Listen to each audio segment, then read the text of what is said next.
Bonjour à toutes et à tous, on se retrouve aujourd'hui pour une nouvelle vidéo. Ça va changer un petit peu, je vais vous montrer non pas une recette de cuisine mais une recette de cosmétiques maison. Donc ça fait à peu près 10 ans que je fais mes cosmétiques moi-même et que je m'intéresse à la cosmétique maison. Donc voilà, je commence à savoir quelques petites choses. Donc je me suis dit que peut-être ça vous intéresserait que je vous montre comment, par exemple ici je fais un après shampoing. Donc en cosmétique maison, on peut faire énormément de choses. Il faut quand même connaître un petit peu, on ne peut pas faire tout et n'importe quoi, même si c'est naturel. C'est important aussi de bien désinfecter ces ustensiles et aussi le contenant. Donc pour information, moi j'utilise ce contenant que j'achète chez Aromazone. Donc ça fait un petit moment que je me sers de celui-là. Vous pouvez très bien aussi utiliser un ancien pot de cosmétiques que vous aviez avant. Ou par exemple aussi un pot, un petit bocal en verre. Essayez de ne pas prendre un truc trop profond parce qu'après pour mettre la main ou quoi, pour mettre dans les cheveux, ça va être un peu la galère.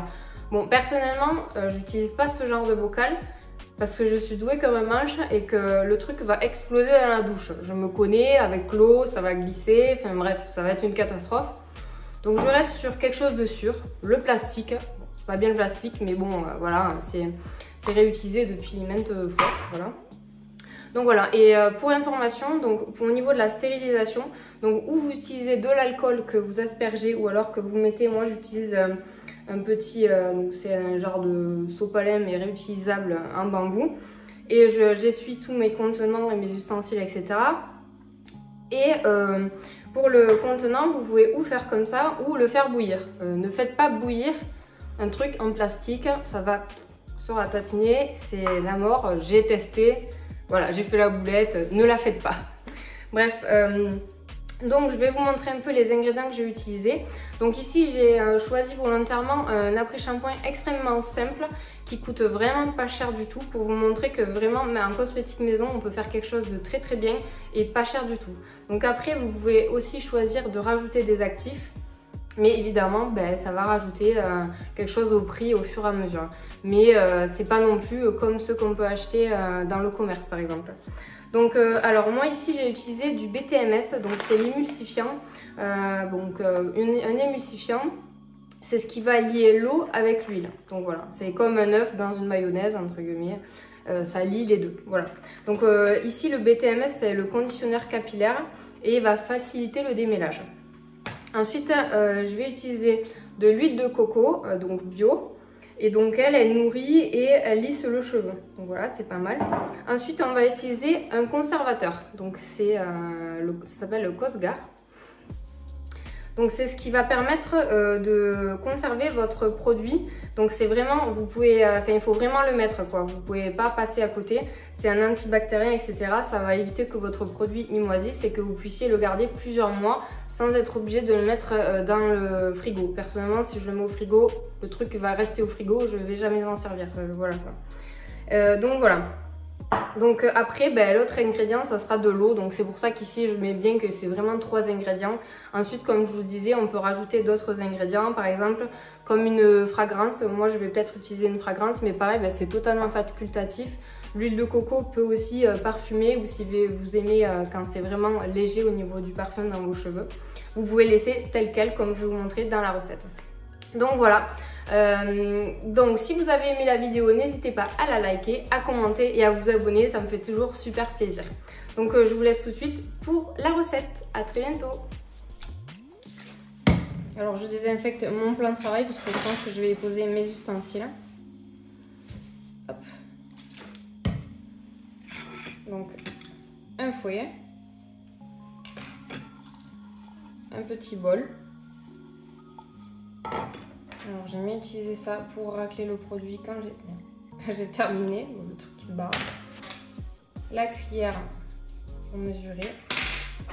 Et là, donc mon contenant. Voilà. Après, si vous avez aussi un genre de petit spray comme ça, vous pouvez asperger avec le spray, c'est vachement plus pratique aussi. C'est plutôt pas mal. Voilà. Donc c'est important de bien tout désinfecter parce que ça permet d'éviter d'avoir des bactéries à la fabrication. Donc je vous montre, moi j'utilise une petite balance de précision comme celle-là. Donc vous n'êtes pas obligé d'avoir ce genre de balance, mais moi j'ai celle-là de chez Aromazone qui mesure à 0,1 près. Mais par exemple, votre balance de cuisine peut tout à fait faire l'affaire du moment qu'elle mesure à 1 gramme près quand même. Voilà. Donc dans le bol, on va mettre 10 grammes de BTMS. Donc comme je vous disais, ça c'est l'émulsifiant et aussi le conditionneur capillaire. Pour les cheveux, on évite d'utiliser n'importe quel émulsifiant si vous voulez pas avoir les cheveux qui sont tout collants, etc. Après vous êtes lavé les cheveux. Alors moi pour l'émulsion, celle-là avec le BTMS, je mets tout dans le même bol. Donc on appelle ça une émulsion en one pot. On peut pas faire ça avec tous les émulsifiants, mais avec le BTMS ça fonctionne et je peux vous dire qu'on gagne du temps à avoir 2 bols, à mettre en température, etc. Donc maintenant je vais rajouter 15 grammes d'huile végétale de coco. Donc voilà. Donc en plein hiver, l'huile de coco est bien solide. Alors en plus ici, chez moi, il caille. J'ai une vieille maison de village avec des murs en pierre à bloc en humidité. Donc je vous raconte pas, on se pèle. Malgré le chauffage. Donc voilà. Donc là c'est la phase huileuse. Je vous montre, vous devez avoir à peu près ça. Donc maintenant on va rajouter de l'eau. Donc on va rajouter l'eau. Voilà, 74 grammes. Et ensuite, on va mettre la préparation sur un bain-marie. Donc, je vais vous montrer comment je fais mon bain-marie. Je préfère utiliser, c'est une casserole d'eau. Parce que je trouve que c'est quand même beaucoup plus simple de récupérer le récipient dans une casserole. Comme ça, vous voyez. Alors moi, j'ai un truc encore mieux. J'ai une pince comme ça que j'ai acheté aussi sur Aromazone. Mais franchement, vous n'êtes pas obligé. Vous prenez un petit torchon et vous l'attrapez. Moi, avec la pince, voilà, je gagne... C'est quand même vachement pratique. Donc voilà, mais franchement, évitez une casserole à bord haut et tout, ça va être galère, vous allez vous brûler, etc. Donc voilà, vous mettez un fond d'eau dans une poêle et vous le faites bouillir. Et après, vous mettez votre préparation pour avoir le bain-marie. Vous voyez, ça a commencé un petit peu à fondre. Vous pouvez remuer un tout petit peu pour que ça aide à ce que ça fonde bien uniformément. Et une fois que vous voyez que l'huile de coco et le BTMS a fondu, on pourra le retirer du feu. Pour le moment, on va le laisser encore un petit peu. Donc voilà, ça y est, le mélange est complètement fondu. On va pouvoir le retirer du feu. Donc faites attention, c'est chaud. Hop, vous voyez, un petit peu de buée. Hop, on le retire du feu. Et on se met à côté. Et on va pouvoir remuer énergiquement.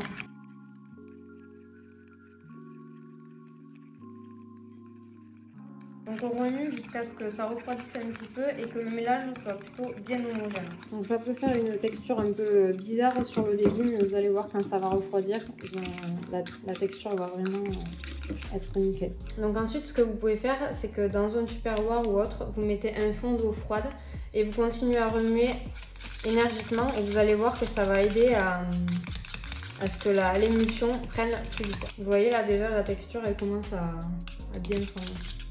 Je sais pas si vous voyez. On obtient une texture vraiment bien onctueuse.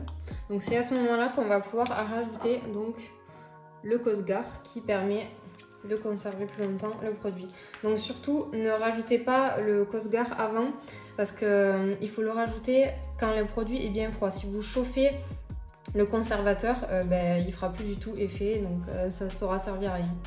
Donc voilà, donc ici je vais mettre 20 gouttes, ça correspond à 0,6% de la préparation. Voilà, donc maintenant il faut remuer bien correctement pour que tout le Cosgar soit mélangé à votre préparation.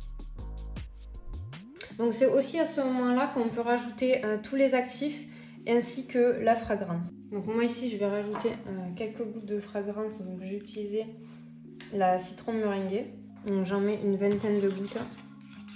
Et je remets. Alors pour information, moi j'achète mes fragrances sur le site La Folie des Senteurs. Vous en avez aussi sur le site d'Aromazone et aussi Aromatisi. Il y en a sûrement d'autres sites, mais personnellement j'ai testé que sur ces 3 sites. Donc je vais pas vous dire d'aller acheter ailleurs alors que je connais pas les produits. Mais en tout cas je sais que par exemple sur La Folie des Senteurs, je vous mettrai le lien dans la barre d'infos d'ailleurs. je vais y arriver. Les fragrances se sentent vraiment super bon. Il n'y a pas besoin d'en mettre beaucoup. Je trouve que sur celle d'Aromazone, on a besoin d'en mettre un petit peu plus quand même pour que ça sente ensuite dans le produit. Donc là, vous pouvez pas sentir, mais ça sent mais genre trop bon.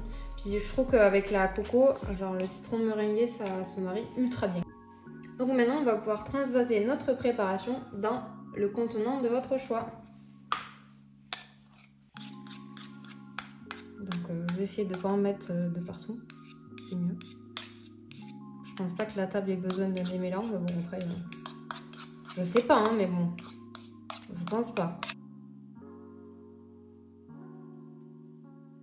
Comme je vous avais dit dans d'autres vidéos, je sais pas si vous les avez vues, mais j'adore racler, donc là c'est pareil, ça se mange pas, mais je le racle quand même.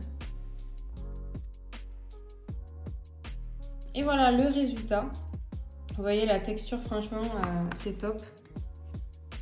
Ça n'a rien à envier avec les après-shampoings du commerce, vous allez payer je sais pas combien. Là, il y a vraiment de l'huile de coco, il y a quand même 15% d'huile de coco et 10% de conditionnaire capillaire. Et après, comme je vous ai dit, vous pouvez très bien aussi utiliser des actifs autres. Par exemple, de la protéine de riz, de la phytokératine, de la protéine de soie, des céramides, de la provitamine B5, enfin que sais-je, il y en a des tonnes. Donc voilà. Si vous avez des questions, n'hésitez surtout pas à me les poser en commentaire et j'y répondrai avec plaisir, même si vous débutez en cosmétique maison. Franchement, ça me fera plaisir de vous aider. Donc voilà, je vous souhaite un bon shampouinage et après un shampouinage. À très bientôt!